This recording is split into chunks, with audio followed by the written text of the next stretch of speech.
ஒரு ஊரில் ஒரு பெரியவர் இருந்தார். அந்த பெரியவர் வியாபாரம் பண்ணிக்கிட்டு இருந்தார். அந்த பெரியவர் வியாபாரத்துக்காக அவர் கூட ஒரு கழுதையும் வளர்த்துட்டு வந்தார். அந்த கழுதை ஒரு நாள் கிணத்துல விழுந்துடுச்சு. அந்த கேணியில் தண்ணி இல்லை. ஆனாலும் அந்த கேணி ரொம்ப ஆழமாக இருந்துச்சு.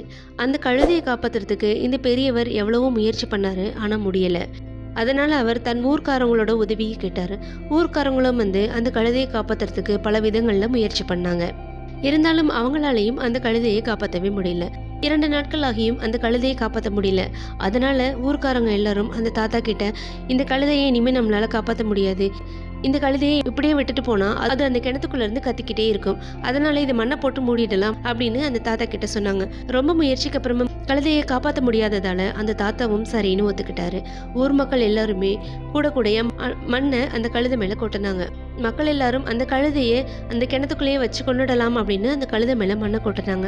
ஆனா அந்த கழுதையோ தன் மேல கொட்டப்பட்ட மண் தன்னை காப்பாத்துறதுக்காக தான் அப்படின்னு நினைச்சு ஒரு மூட்டை மண்ணு கொட்டப்படும் பொழுதும் அந்த மண் மேலே ஏறி நின்னுக்கும். இப்படியே மண் கொட்டிக்கிட்டே இருந்தாங்க அந்த ஊர்க்காரங்க.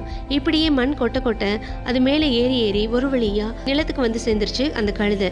அந்த ஊர்க்காரங்களோட நோக்கம் அந்த கழுதையை கொல்றதா இருந்தாலும் இந்த கழுதை அந்த வாய்ப்பை தனக்கு சாதகமாக பயன்படுத்திக்கிட்டு மண் மேலே ஏறி நின்று தன் உயிரை காப்பாத்திக்கிச்சு.